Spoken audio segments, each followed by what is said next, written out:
Berikutnya, kita masuk ke variabel penelitian. Nah, kalau Anda ingin menganalisis hasil Anda, jenis analisis statistik yang Anda pakai itu bergantung kepada apa jenis variabel dari penelitian Anda. Maksudnya, misalnya analisis statistik yang Anda lakukan itu adalah membedakan rata-rata atau mencari hubungan. Nah, Anda harus tahu yang mana variabel bebas, yang mana yang variabel terikat, ya. Oke, kita masuk dulu. Definisi dari variabel penelitian adalah suatu sifat yang dimiliki individu-individu dalam suatu sampel yang membuatnya berbeda. Contoh, variabel tinggi badan. Contoh, variabel berat tablet dalam satu batch. Konsentrasi obat dalam plasma setelah pemberian obat. Konsentrasi kolesterol dalam plasma. Itu adalah contoh dari variabel penelitian. Berdasarkan jenisnya ya. Kemudian berdasarkan hubungannya antara satu variabel dengan variabel yang lain itu adalah variabel bebas dan variabel terikat. Nah, penting ketika Anda membuat suatu hipotesis, kalau penelitian Anda penelitian analisis, Anda harus mengetahui apa variabel bebas Anda, apa variabel terikat Anda. Kalau Anda salah mengidentifikasi, Anda bisa salah dalam membuat hipotesis, Anda bisa salah dalam menentukan analisis yang Anda pakai, dan Anda bisa salah dalam menarik kesimpulan. Jadi penting untuk mengetahui apa variabel Anda. Variabel bebas adalah variabel yang mempengaruhi, menjadi sebab timbulnya atau berubahnya variabel terikat. Sedangkan variabel terikat tentu saja variabel yang dipengaruhi atau yang menjadi akibat karena adanya variabel bebas. Misalnya ya, coba ini Anda kerjakan. Yang pertama adalah suatu penelitian melihat pengaruh tingkat pendidikan terhadap pengetahuan mengenai konsumsi antibiotik. Coba Anda kerjakan yang mana yang variabel bebas, yang mana yang variabel terikat. Soal yang kedua, ada suatu penelitian yang melihat pengaruh penurunan berat badan pada sampel setelah pemberian obat X. Nah, yang mana yang variabel bebas, yang mana yang variabel terikat. Coba Anda kerjakan.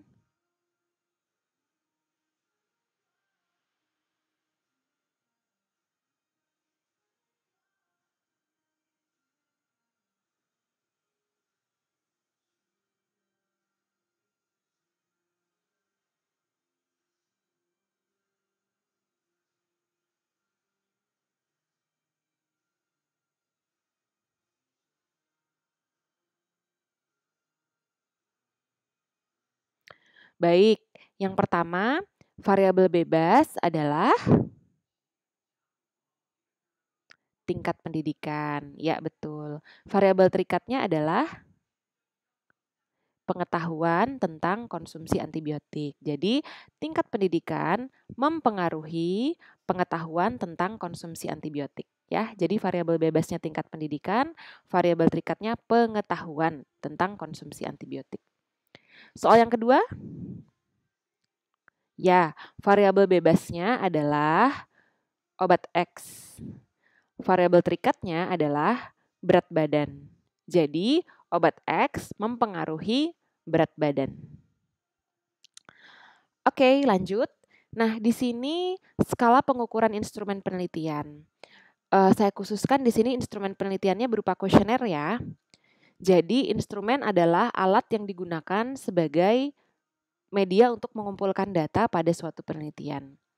Nah, kita bahas di sini adalah contoh instrumen yang berupa kuesioner. Nah, kuesioner itu adalah skala Likert, skala Guttman, skala semantik diferensial, skala Bogardus, dan skala Thurston. Kita akan bahas beberapa ya. Yang pertama adalah skala Likert.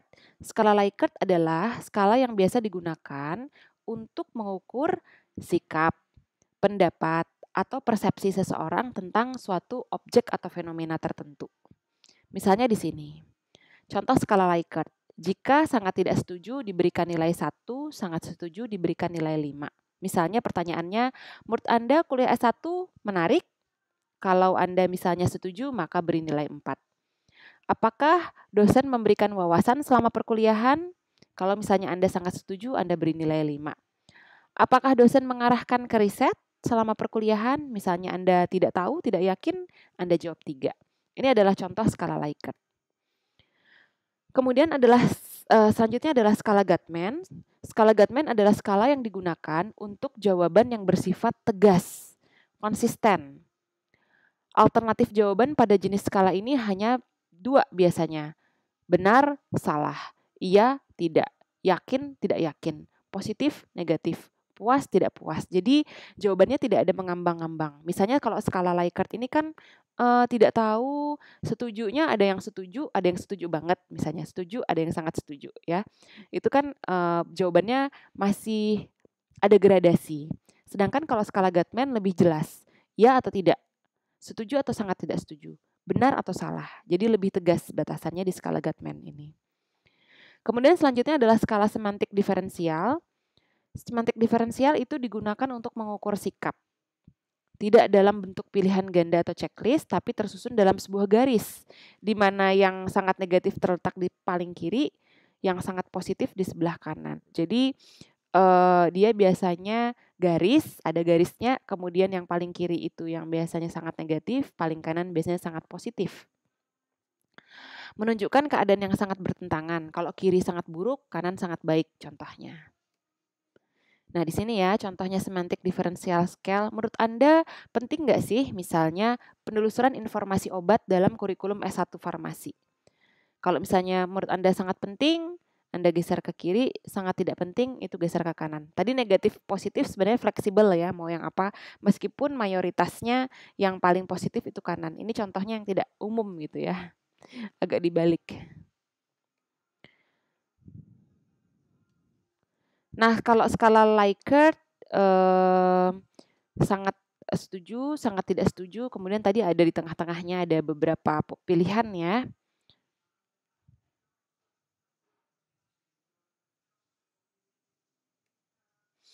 Nah, kemudian skala jawaban lain itu ada visual analog scale. Yang namanya visual berarti ada gambarnya ya. Visual analog scale ini misalnya untuk menggambarkan nyeri. Kadang kita bingung, ibu nyeri, iya nyerinya seperti apa. Kadang sulit untuk mendeskripsikan, bisa nggak diwakilkan dengan gambar ini. Misalnya nyerinya, ibu nyeri tapi masih bisa tersenyum, nyeri sampai menangis, nah itu bisa digambarkan dengan visual analog scale itu. Ya, atau bisa juga sih sebenarnya digambarkan dengan angka ya. Kalau misalnya 0 itu tidak ada nyeri sama sekali, kemudian kalau 10 itu nyeri tidak tertahankan. Itu juga termasuk visual analog scale. Kemudian numerical rating scale ada skor-skornya, misalnya di sini kualitas hidup. Skor 0 itu kematian, skor 100 itu yang paling prima, kualitas hidup yang menurut Anda paling prima. Anda mau nilai berapa? Adjectival scale lebih adjektif ya. Pilihannya berupa sifat. Nah, kemudian instrumen pengumpulan data kita akan bahas bentuknya. Jadi, tadi sudah dibahas ya arti instrumen apa dan salah satu instrumen itu adalah kuesioner. Nah, kuesioner itu adalah instrumen atau alat pengumpul data dalam penelitian farmasi klinis komunitas. Biasanya ketika Anda mau melakukan wawancara, pasti ada supaya wawancara itu seragam satu sama lain, kemudian memudahkan untuk menganalisis jawabannya, Anda wawancara tersebut dibikin basisnya basis kuesioner. Kuesioner adalah daftar pertanyaan yang sudah disusun dengan baik. Anda sudah merencanakan daftar pertanyaan tersebut, di mana responden dan juga interviewee dapat memberikan jawaban. Nah, kenapa sih Anda harus mendesain kuesioner? Kuesioner itu harus Anda pikirkan matang-matang, supaya untuk memaksimalkan proporsi dari subjek yang mau menjawab kuesioner Anda. Misalnya kuesioner Anda sangat buruk, sangat sulit untuk dipahami, tidak banyak orang yang mau mengisi kuesioner Anda, sehingga respon rate atau persentase orang yang mau terlibat dalam penelitian Anda itu kecil. Ini contoh misalnya kuesionernya Anda bagi-bagi atau Anda email, kemudian hasilnya akan dikembalikan. Kalau pertanyaan Anda buruk, tidak direncanakan dengan baik, maka mungkin keterlibatan responden yang mau mengisi responden Anda sampai selesai itu rendah. Nah, Anda juga perlu memikirkan desain kuesioner Anda matang-matang supaya hasil yang Anda mau itu secara akurat menggambarkan hasil yang didapat selama Anda membagikan kuesioner itu memang secara akurat menggambarkan apa yang Anda mau ukur ya, valid tadi. Syarat kuesioner yang baik itu relevan dengan tujuan penelitian Anda. Misalnya tujuan penelitian Anda ingin menggambarkan perilaku pasien dalam konsumsi obat, tapi pertanyaannya sama sekali tidak menggambarkan apa yang mau Anda tuju dalam penelitian Anda. Kuesioner yang baik juga mudah ditanyakan, mudah dijawab, dan hasilnya itu mudah Anda olah atau Anda analisis. Jenis daftar pertanyaan dalam kuesioner itu bisa kartu, misalnya kartu pendaftaran, kartu yang harus diisi itu salah satu jenis kuesioner juga. Kemudian bisa checklist, misalnya list apa yang dilakukan apoteker selama misalnya rekonstitusi obat. Itu sudah ada Anda lihat dalam standar apa yang harus dilakukan, kemudian Anda checklist kira-kira yang mana yang dilakukan per tahapannya. Kemudian bisa juga kuesioner untuk wawancara, jadi ada item pertanyaan yang harus dijawab. Nah, bentuk pertanyaan dalam kuesioner itu bisa open-ended. Open-ended itu jawaban bisa apapun yang responden mau berikan. Misalnya, free response question, bagaimana pendapat Anda mengenai informasi yang diberikan tenaga kefarmasian di apotek X? Itu kan sangat luas, Anda bisa menjawab apa saja. Sedangkan direct response question itu sedikit memberikan arahan. Contohnya, bagaimana efek samping yang Anda rasakan ketika mengkonsumsi obat. Jadi, tidak ada apa yang Anda rasakan ketika mengkonsumsi obat itu kan sangat terbuka, free response. Apa yang Anda rasakan, rasanya maksudnya pahit manis kah, emosionalnya kah, atau seperti apa. Sedangkan kalau direct response question itu lebih tertuju. Oh, yang ditanyakan di sini adalah efek samping. Nah, ada bentuk pertanyaan yang close-ended atau tertutup. Jadi pilihan jawabannya dibatasin. Bentuk yang dijawabin itu bisa dikotomus, jadi ada 2 jawaban, cocok untuk skala Gatman tadi, atau multiple choices, atau ada checklist. Checklist itu biasanya boleh memilih lebih dari 1, atau ranking question. Misalnya, menurut Anda informasi obat yang paling penting itu tolong berikan urutannya. Yang pertama misalnya yang paling penting itu indikasi. Yang paling tidak penting misalnya cara menyimpan obat. Itu diberi ranking, ya. Nah, kalau membuat kuesioner bagusnya itu ada urutan pertanyaan. Yang pertama adalah pengantar dulu. Yang kedua adalah pertanyaan pemanasan. Pertanyaan pemanasan itu ya yang tidak perlu memikirkan jawabannya, tidak perlu sulit. Misalnya namanya, alamatnya, sudah berapa lama menderita suatu penyakit misalnya, ya. Kemudian baru ke pertanyaan pokok. Ini contoh urutan kuesioner. Yang pertama inform consent dulu, persetujuan menjadi responden dan jaminan bahwa responden itu ikut secara sukarela dan datanya dirahasiakan.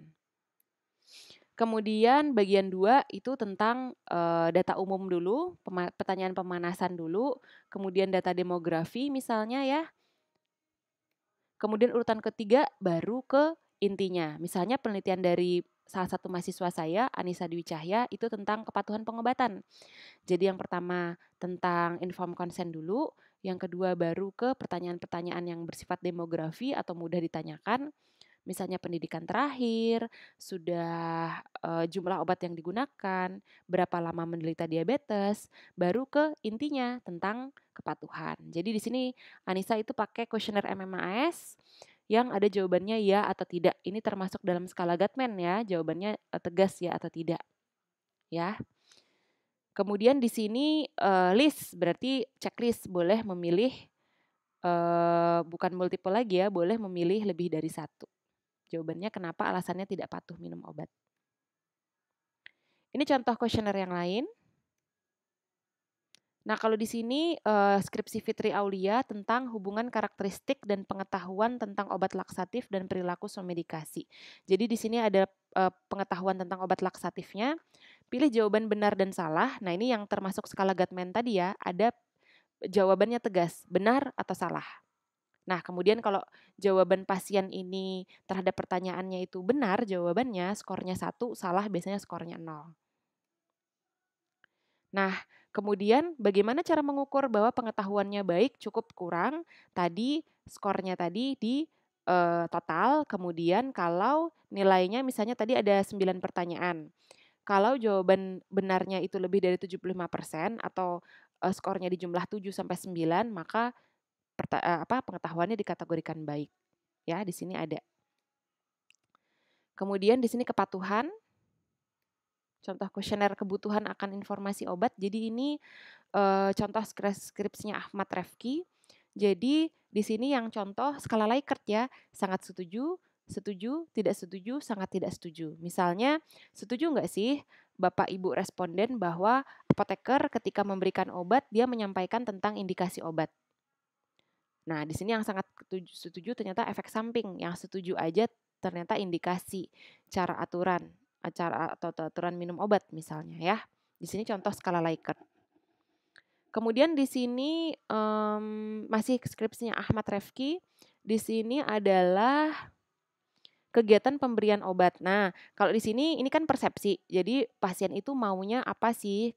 Berarti contohnya misalnya pasien itu sangat setuju bahwa ketika tenaga kefarmasian memberikan obat menyampaikan tentang efek samping obat. Dicocokkan dengan real di lapangan. Jadi ini observasi ya, checklist observasi. Jadi Refki tinggal di apotik, stay di apotik, kemudian dia melihat mengobservasi ketika apoteker memberikan obat atau tenaga kefarmasian, tenaga teknis kefarmasian memberikan obat, apa yang mereka sampaikan. Jadi di sini checklistnya siapa yang memberikan obat, secara observasi ya ini, jadi tidak menanyakan tapi mengobservasi. Kemudian apakah apoteker atau tenaga teknis kefarmasian menyampaikan indikasi? Ya. Ternyata tadi kan yang paling berdasarkan responden ini, dia yang paling setuju bahwa sampaikan tentang efek samping, kemungkinan efek samping dan alergi, tapi ternyata di lapangan tidak disampaikan. Nah, itu bisa salah satu aspek yang menarik ketika Anda meneliti tentang pemberian informasi obat di apotek. Oke, sekian penjelasan dari saya. Semoga bermanfaat. Kalau masih ada pertanyaan, Anda bisa memberikan pertanyaan di kolom diskusi di Simari. Semoga bisa diterima dan semoga informasi dan juga pengetahuan yang saya sampaikan ini bermanfaat untuk kita semua. Saya tutup perkuliahannya. Wassalamualaikum warahmatullahi wabarakatuh.